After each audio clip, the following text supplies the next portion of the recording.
Hémisphère son. David Udry ou le génie des lieux.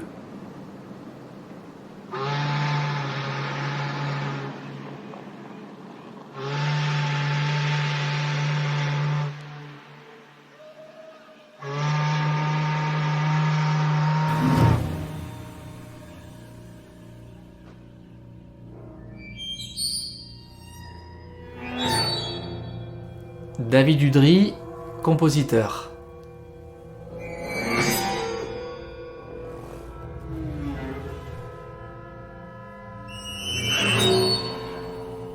Si on regarde ton catalogue, on constate que la première œuvre qui figure date de 2004, donc ça correspond a priori à ta période de formation au Conservatoire national supérieur de musique et de danse de Paris. Avec maintenant presque bientôt 2 décennies de recul, comment est-ce que tu vois ton activité créatrice ? Est-ce que tu as l'impression que les enjeux et les idéaux ont changé ou est-ce que tu restes dans ce même cap ? Alors c'est une vaste question parce que effectivement les choses ont beaucoup évolué parce que depuis 2004 dans la pièce que tu évoquais qui est une des premières que j'ai écrites dans le cadre du Conservatoire national supérieur de Paris où j'étais dans une période où je cherchais beaucoup, où je me questionnais beaucoup sans vraiment avoir trouvé encore une ligne, une direction qui me corresponde, mais plus en étant dans un appétit de découvrir et de construire mon métier de compositeur. Depuis toutes ces années, se sont dessinés plusieurs sillages, plusieurs sillons qui en fait tracent des voies un peu différentes à l'intérieur d'un parcours qui pour moi reste une cohérence, ma personnalité, ma façon d'être, mais avec différents angles d'approche qui sont réunis par une thématique qui m'est chère, qui est effectivement celle du lieu, de l'environnement, du monde industriel et puis du lien qu'il peut exister entre le monde industriel et puis le secteur culturel de la musique. Tu t'es intéressé, mais je pense que ça n'a pas cessé, à d'autres arts et notamment à l'architecture. Alors évidemment, quand on se place dans cette perspective de ce qui t'anime, à savoir les lieux justement, eh bien l'architecture c'est déjà des lieux. Est-ce que dans la période où tu as commencé à t'intéresser à l'architecture, est-ce que ça commençait déjà à interférer avec ta vision, avec ta projection musicale des choses ? Alors au début, pas forcément, mais j'étais fasciné par le fait que j'avais besoin d'un contact avec le visuel pour pouvoir trouver des inspirations musicales. C'est-à-dire que plutôt que d'imaginer tout de suite une matière sonore avec un environnement sonore constitué dans ma tête, en fait, je travaillais avec des inspirations visuelles. Alors au début la peinture et puis effectivement aussi l'architecture qui d'une certaine manière était en lien avec la peinture et notamment la peinture abstraite qui m'intéressait particulièrement, celle de Kandinsky notamment.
dans ton écriture, quelle qu'elle soit, c'est-à-dire même lorsqu'elle est instrumentale, on remarque qu'il y a très tôt ce souci de l'espace, habiter un espace, mais l'habiter musicalement, mais aussi le considérer dans toutes ses dimensions. Donc il me semble que c'était un de tes premiers soucis, c'était justement de prendre en compte la réalité de l'espace physique. Pour donner un petit peu l'origine de cette façon-là de fonctionner, c'est que j'ai aussi, me suis beaucoup imprégné des musiques de l'héritage de Stockhausen, la musique d'Emmanuel Nunes, qui a été mon prof au Conservatoire de Paris. Et du coup, il y avait un vrai souci sur la considération de l'espace, sur l'écriture de l'espace et sur la relation que les instruments et la position des instruments peuvent avoir entre eux, mais sur un plan aussi musical. Et donc pas simplement le fait de disposer un instrument à un endroit pour créer un effet d'espace, mais de relier ces éléments-là à des éléments d'écriture. Donc ça, effectivement, ça vient d'une tradition qui m'a été transmise, mais à laquelle j'étais sensible et qui m'intéressait déjà. D'ailleurs, j'y repense au moment où je suis en train de parler de ça, c'est que j'avais fait un mémoire de composition musicale à l'époque à l'université, qui était justement sur les enjeux de la création et de l'espace dans la musique dite contemporaine. Donc c'était déjà une thématique qui m'obsédait de différentes manières en fait.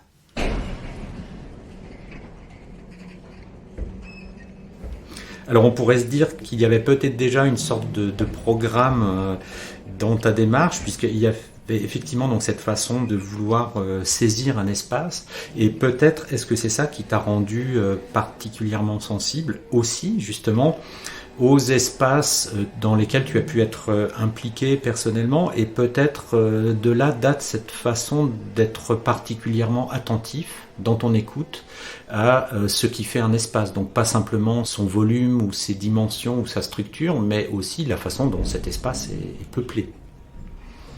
Alors j'y avais jamais réfléchi sous cet angle-là, j'avais jamais vraiment, je m'étais pas posé la question aussi directement, mais effectivement il y a dû avoir des liens puisque mon premier réflexe effectivement quand je découvre un lieu, c'est de sentir l'espace autour de moi et c'est d'essayer d'avoir cette perception acoustique du lieu et je le fais quasiment systématiquement. Et je me souviens que justement lors de mes premiers pas dans la ville de Buffalo aux États-Unis, qui a été une des villes qui a inspiré un des premiers projets autour du monde industriel.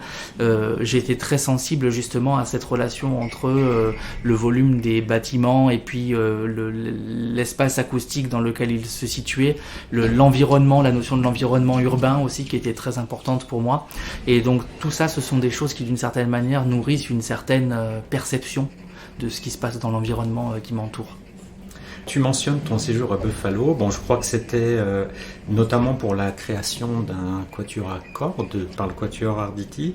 Et il y a donc cette chose qui t'a frappé, me semble-t-il, donc qui est de la découverte de l'espace des lieux post-industriels, d'un lieu post-industriel en tout cas à Buffalo. Et là, j'imagine qu'il n'était pas que question d'une architecture, mais c'était tout ce qu'il y avait de vécu qui était en quelque sorte encapsulé, des traces. Enfin, je crois que c'était une question de choses disparues mais encore présentes d'une certaine façon. Donc est-ce que tu peux essayer de rendre compte de la façon dont cette chose-là a une si forte impression sur toi? Oui, alors c'est toujours assez curieux parce que quand je visite des lieux, qu'ils soient peuplés ou abandonnés, il y a toujours, et notamment dans les lieux abandonnés, l'envie de vouloir projeter ce que pouvait être ce lieu au moment où il y avait une activité, au moment où il s'y passait quelque chose. Et c'est d'autant plus facile à faire quand le lieu est un lieu qui est laissé à l'abandon. Donc en fait, ce sont des espaces pour l'imagination qui pour moi étaient assez gigantesques, et je pense qu'en ça, il y a aussi un lien avec la peinture, parce que d'une certaine manière, moi qui m'intéressais beaucoup à la peinture abstraite, il y a aussi cet espace pour l'imagination, cet espace pour rêver, pour imaginer, pour projeter. Donc des lieux comme Buffalo et certains endroits, notamment dans ces friches industrielles, représentaient cet espace ouvert pour pouvoir imaginer, projeter et laisser vagabonder mon imaginaire, on va dire.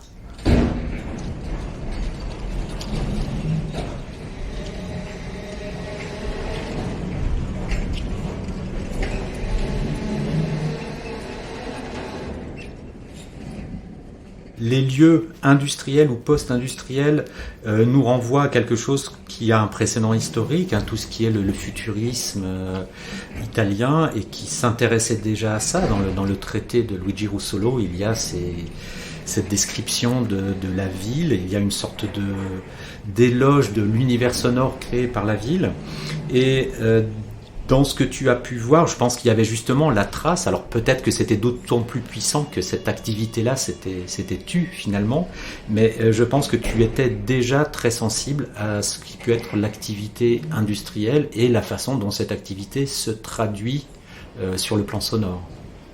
Oui, ce qui est d'incroyable avec ces environnements-là, c'est que quand on commence à s'attarder sur certains types de sonorités, tout devient musique d'une certaine manière, tout devient matière à imaginer, à rêver des sons, à les transposer dans le domaine de la musique.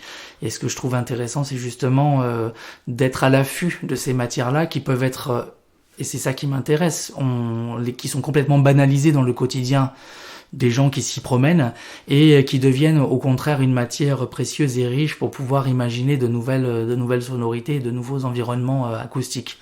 Travailler avec les sons de l'environnement industriel, c'est justement aller mettre le doigt dans un engrenage assez particulier, puisqu'on va travailler dans une matière qui est brute, qui est souvent très sauvage, brutale et puis parfois même agressive. On se protège les oreilles pour éviter le côté agressif de certains sons. Et moi, je vais dans ces lieux-là pour justement récupérer une matière, parce que au-delà de ce bruit environnant, il y a une multitude de sons fascinants qui émergent quand on sait où placer, je vais dire, le microphone pour aller chercher et capter les éléments qui peuvent devenir des éléments intéressants à mettre en valeur.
Ton intérêt pour cette vibration d'un ensemble de machines dans une usine, est-ce trop schématique que d'imaginer que peut-être ce qu'on a vu réapparaître dans ta musique progressivement, à savoir une pulsation fortement affirmée, qui n'en était pas absente, mais qui était en tout cas laissée peut-être un peu plus à l'arrière-plan. Est-ce qu'il y a un parallèle peut-être entre l'activité urbaine, l'activité des machines et ce besoin de faire ressortir une pulsation dans ta propre musique ? Oui, d'une certaine manière, c'est avec justement ce premier projet inspiré du monde industriel qui était The Forgotten City, que j'ai renoué avec de manière assez franche et affirmée avec la pulsation. Mais ça vient aussi de mon passé de musicien, puisque en plus du fait d'avoir été accordéoniste, j'ai été aussi percussionniste et batteur, et donc du coup en fait j'ai eu un rapport particulier au rythme, à la pulsation, et c'est quelque chose qui m'a toujours intéressé.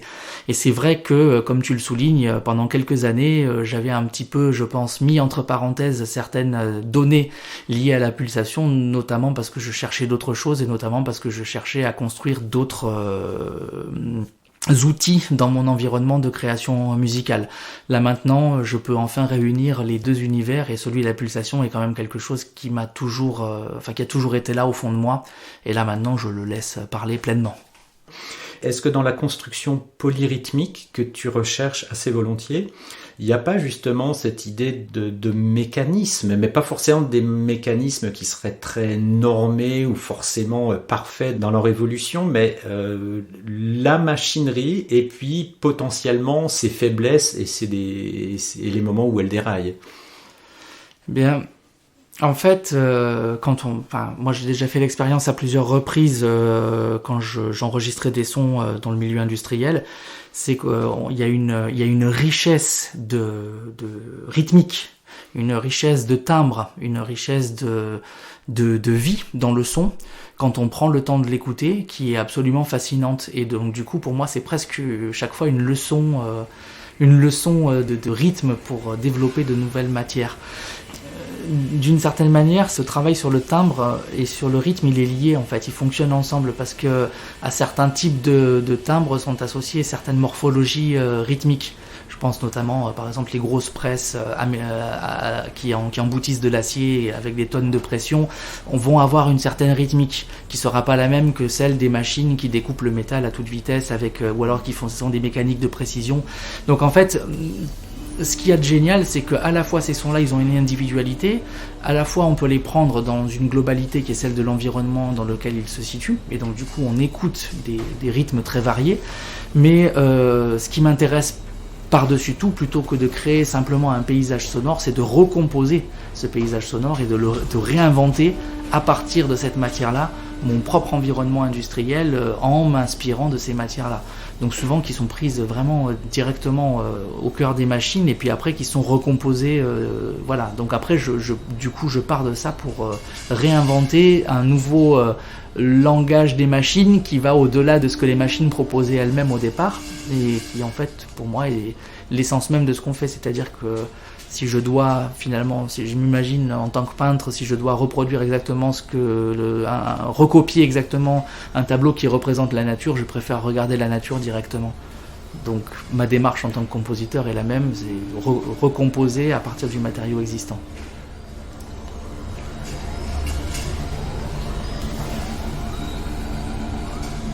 On peut, grâce au rythme et grâce au travail sur l'articulation rythmique, et moi ça c'est quelque chose que je fais beaucoup, notamment parce que j'utilise de plus en plus des sampleurs en fait, c'est-à-dire que je rééchantillonne des sons que j'ai pris dans les usines et puis après je les retravaille avec un système informatique qui me permet de les manipuler comme je veux. Et donc du coup je me rends compte qu'effectivement un même son qui peut avoir une caractéristique sonore, une image sonore particulière quand il est pris individuellement, peut devenir tout autre chose quand il est articulé ou quand il est redécoupé, retravaillé rythmiquement dans le flux de la musique que j'écris.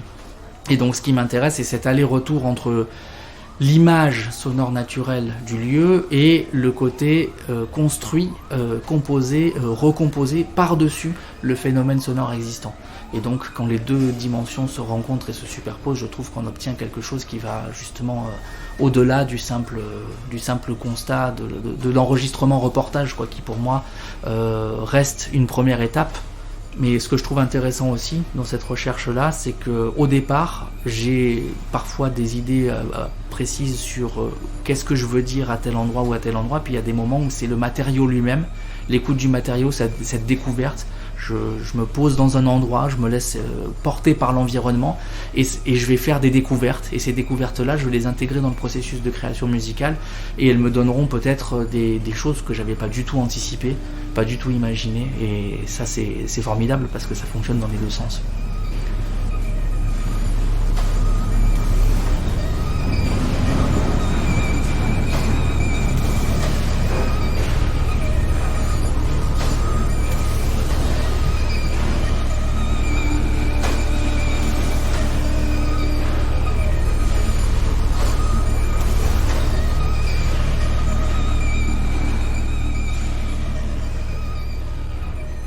Comment ça se passe à partir du moment où tu es dans ton studio avec un casque ou des haut-parleurs et que tu vas commencer à mettre en forme ce que tu as capté in situ? L'approche, elle est jamais totalement la même, mais il y a une chose qui domine, surtout dans le travail lié à ce matériau industriel, c'est vraiment l'écoute, effectivement, en premier du matériau musical. Une écoute qui peut prendre du temps, parce qu'en fait, parfois c'est des heures et des heures, des dizaines d'heures d'enregistrement. En fait, ce qui m'intéresse aussi profondément, c'est le fait que cet environnement-là, il y a une vie qui bouge sans arrêt, qui est sans arrêt déjà présente. Donc, et puis moi, après, à l'intérieur, je peux prélever des moments de cette vie-là pour pouvoir les réutiliser pour composer.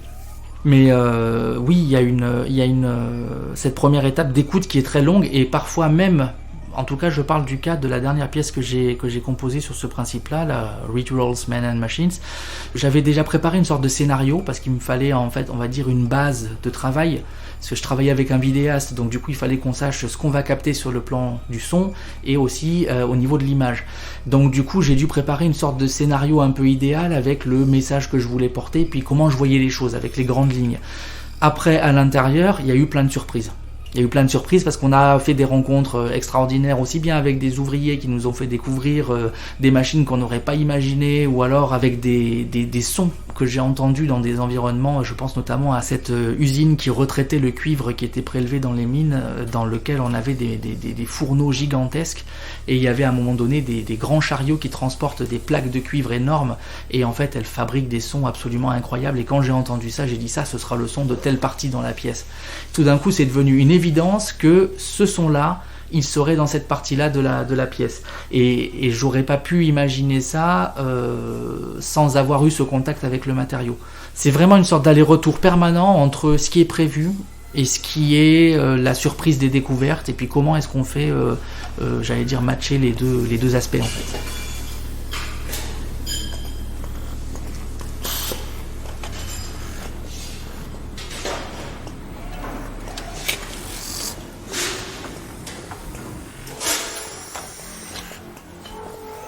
Alors ce projet Rituals, Men and Machines, c'est une assez vaste production. Donc ça a été donné en mai 2021 à Wrocław dans le cadre de la Biennale Musica Electronica Nova. Comment est-ce que ça a commencé tout ça? J'imagine qu'il a fallu déjà visiter plusieurs sites industriels. Donc c'était quand même une immersion sur le terrain. Ah oui, complètement, et je pense même qu'en fait c'est un projet que j'ai proposé dans le cadre de ce festival Musica Electronica Nova avec Pierre Jodlowski, et quand je lui ai présenté le projet, je lui ai dit, pour moi il y a une chose très importante, c'est que si je me lance dans un projet comme celui-ci, je veux qu'il parle effectivement de l'environnement industriel polonais, mais je veux aussi qu'il me permette d'aller à la rencontre des ouvriers pour qu'ils comprennent une démarche artistique, et que de notre côté on puisse aussi voir quel est leur quotidien. Et mon idée dans ce projet-là, elle allait plus loin qu'une simple rencontre. Enfin, c'était quand même de montrer comment finalement chacun avec nos champs de compétences, en fait, les ouvriers dans une usine ou le musicien, en fait, on partage des valeurs communes.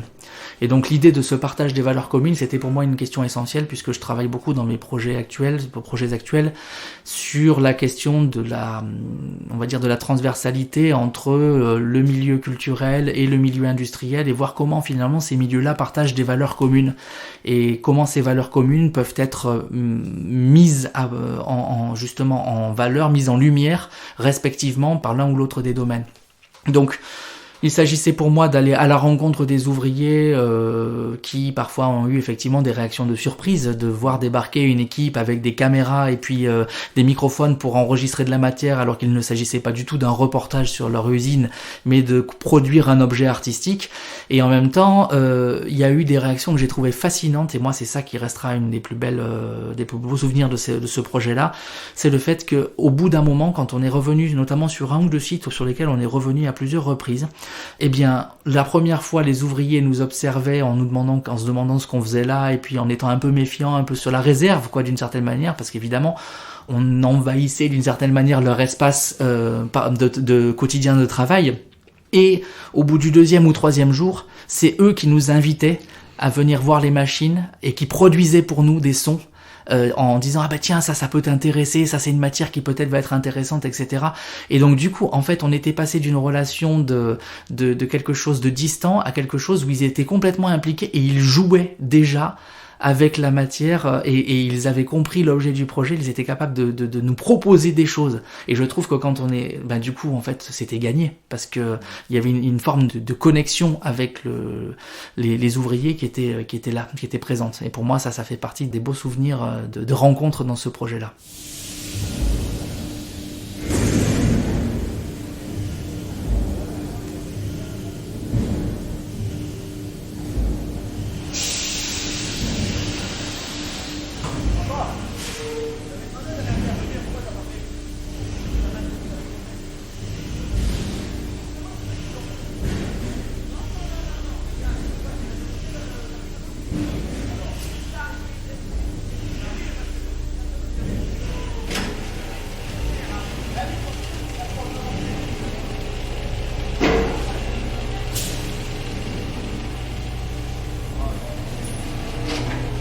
T'entendre parler, David, de cette rencontre et cette appropriation mutuelle des rôles des uns et des autres, peut-être que c'est cette façon dont toi tu t'impliques directement auprès des gens, mais avec une certaine humilité, mais en même temps avec une vraie volonté de créer ce lien. Peut-être est-ce là la façon aujourd'hui la plus convaincante de s'engager. Je sais pas si c'est la façon la plus convaincante, en tout cas c'est la seule façon qui me correspond dans le sens où moi je ne ferai pas de politique, ça ne m'intéresse pas et je pense qu'au-delà de ça, le discours étant de plus en plus creux sur ce plan-là, j'aurais du mal à être associé à des formes de discours politiques. Par contre effectivement tout ce qui peut toucher à la question du contact social et de la médiation, parce que ça c'est une notion qui est très importante pour moi aussi, c'est celle de pouvoir développer des projets qui vont au-delà d'une simple exécution d'une œuvre, mais qui sont des projets qui permettent effectivement de réfléchir aussi progressivement au fur et à mesure des étapes de travail sur le positionnement de l'artiste, sur notre positionnement à nous, sur la manière de réfléchir par rapport à notre position en tant que musicien dans la société. En fait, c'est finalement replacer notre statut de musicien dans la cité, quoi, et avec les gens avec qui on vit. Et je parle en connaissance de cause, c'est de voir qu'en fait un musicien et un ouvrier, en fait on partage encore une fois, comme je disais tout à l'heure, des valeurs communes. Et je disais je parle en connaissance de cause tout simplement parce que moi aussi j'ai eu l'occasion pendant les vacances d'été de mettre les pieds dans ces usines et d'y travailler. En fait, je le dis pas souvent, mais voilà. Donc du coup, j'ai vécu le quotidien des ouvriers qui bossent, qui frappent du métal, qui découpent des pièces de métal. Mon premier projet, Machina Humana, qui se déroulait dans la vallée de l'Arve en Haute-Savoie, avec des usines de la vallée de l'Arve en Haute-Savoie, c'est un projet qui est né au départ d'une réflexion personnelle par rapport à une expérience, par rapport à un vécu, où j'allais travailler moi-même dans des usines, et puis du coup... j'étais déjà à l'écoute de cet environnement industriel et ça m'est resté, et une dizaine d'années plus tard, en fait, c'est revenu comme ça sur le tapis et je me suis rendu compte que ces choses-là, cette expérience de vie-là se connectait avec mes préoccupations et que tout ça avait un sens, en fait. Donc c'est, on va dire, des pièces d'un puzzle, comme si le puzzle était déjà là, mais qu'en fait, je n'avais pas encore la vision complète des pièces et que petit à petit, je les vois s'assembler et que maintenant, les choses prennent forme. En fait, c'est finalement le principe même de la ville qui se compose, qui se développe, qui se ramifie et qui se transforme en permanence. Voilà.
Ce projet Machina Humana, donc, que tu viens d'évoquer, correspond donc à une création qui a été donnée au Festival Archipel à Genève, qui a été donnée également à la Biennale Musique en Scène à Lyon.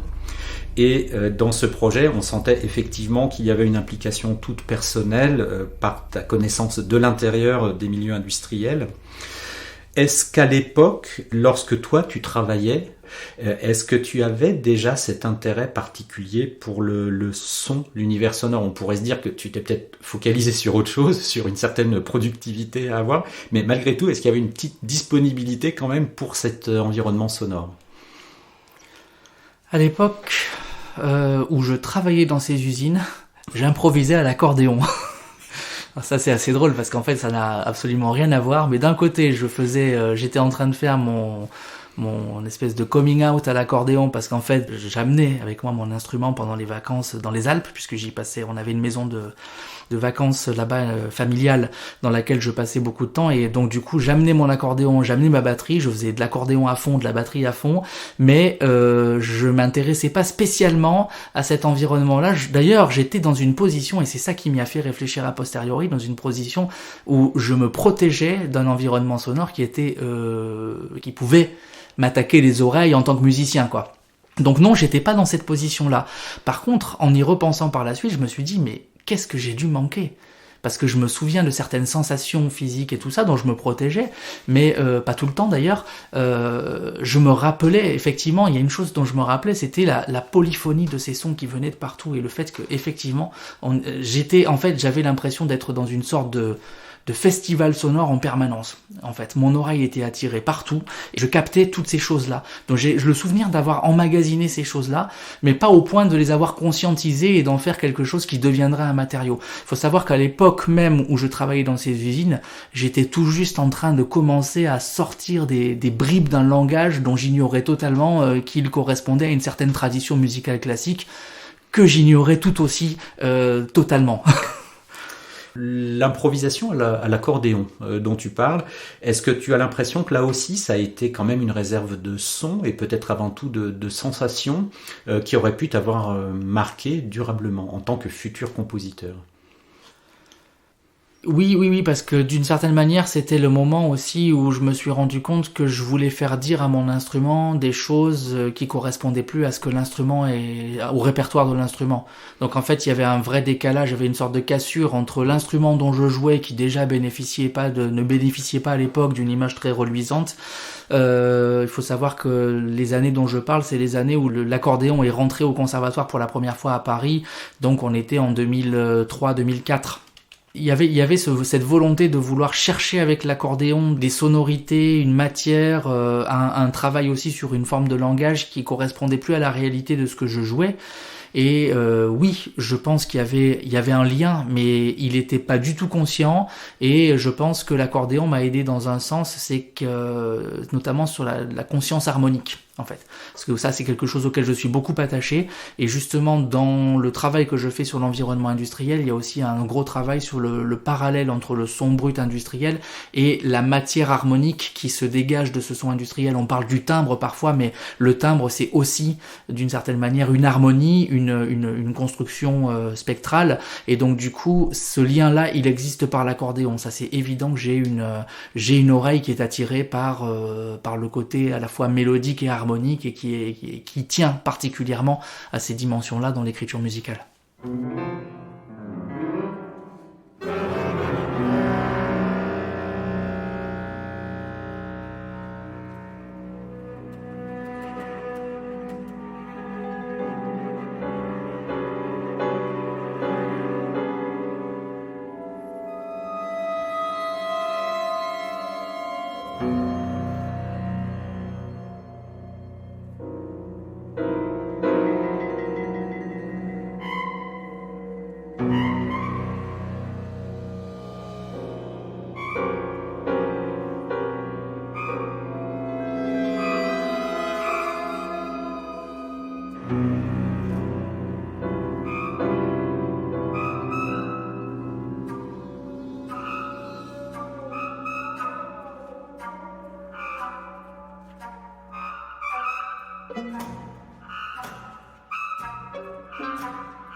Tu t'es formé musicalement dans l'idée quand même d'une certaine exigence au niveau de la formalisation des choses, et ce que j'entends par là, c'est la formalisation pré-compositionnelle. Est-ce qu'on pourrait dire que ce rapport plus direct au son que tu as expérimenté dans les usines notamment, t'aurait incité peut-être à avoir une approche plus directe, plus globale aussi de cette harmonie justement dont tu parles? Est-ce qu'il y aurait une nécessité qui serait devenue plus forte pour toi de saisir le son comme une chose indivisible, comme une chose plus massive et globale? Alors là, oui, clairement, je pense qu'effectivement, d'ailleurs, c'est une des raisons pour lesquelles je me suis acheminé aussi vers ce travail-là, c'est qu'il m'a permis de retrouver un contact très direct avec la matière sonore. Alors très direct pour plusieurs raisons, et en fait je me suis rendu compte que c'était lié à une chose que j'aimais particulièrement quand j'étais accordéoniste, c'est-à-dire que, je dis quand j'étais parce que j'en joue plus depuis des années, à mon grand regret, la sensation physique de la vibration de l'instrument sur le corps. Et c'est vrai qu'avec l'accordéon, c'est quand même une chose qui est extraordinaire, c'est qu'en fait on a quasiment une partie du coffre de l'instrument sur le corps, et que moi selon ce que je jouais comme accord, comme matériaux, avec les registrations, etc., il y avait véritablement tout qui vibrait, et cette vibration-là, c'était un vrai bonheur. Enfin, en tout cas, moi, je garde une sorte de sensation extrêmement forte de cette chose-là, et j'ai l'impression de retrouver, justement, à travers la sensation du son industriel et le travail sur le son industriel, ce rapport un peu immédiat et très, très physique à la matière sonore. Alors que je suis passé, effectivement, dans le début de mes études au conservatoire, par une période beaucoup plus, j'allais dire constructiviste, mais qui était, à mon avis, nécessaire aussi pour moi, pour me rendre compte de ce que je pouvais utiliser comme type d'outil, et après pouvoir prendre la liberté nécessaire avec tout ça. Donc maintenant, j'utilise librement toute cette matière-là, et je me laisse surtout porter par les sensations, par les intuitions, et par ce que j'ai un peu pu développer comme expérience par rapport à la perception, notamment depuis ces dernières années, quoi.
La création qui avait été donnée de toi l'an passé dans le cadre du festival Présence, c'était Recycle, si je ne m'abuse, m'avait frappé, et je pense qu'on était peut-être plusieurs à l'avoir ressenti comme ça. On avait l'impression que ça venait de ta part une musique plus ajourée. Est-ce que tu dirais que tu as la sensation de pouvoir aujourd'hui te permettre ça, c'est-à-dire d'enlever des choses, sachant que ça ne va pas faire s'écrouler l'édifice, que tu resteras toi-même, même en retranchant encore beaucoup, ou en te permettant une certaine légèreté, entre guillemets? Là, encore une fois, ça dépend du projet, mais sur ce projet Recycle, effectivement, qui était une pièce pour 15 instruments, que j'avais écrite à l'occasion d'une commande de Radio France pour le London Sinfonietta. C'était un moment pour moi de réflexion, de travail sur le développement, sur la pulsation, parce que j'ai engagé il y a quelque temps déjà un cycle de pièces qui Impulses, qui en fait travaille sur l'idée à la fois de pulsation, mais généralement d'impulsion, donc pulsation-impulsion, et donc qui génère effectivement l'idée de la mise en route, encore une fois, d'un cycle, du cycle de la vie. Enfin, il y a toute une idée de cycle derrière. Et le Recycle est une sorte de référence, d'écho à cette pièce-là, dans le sens où elle traduit cette dynamique-là. Donc en fait, comme dans l'écriture musicale, je cherchais quelque chose qui serait à la fois effectivement dynamique, léger, qui avance avec une sorte de pulsation, de rythme vital, un peu comme finalement les battements du cœur d'un nouveau-né qui battrait à toute vitesse.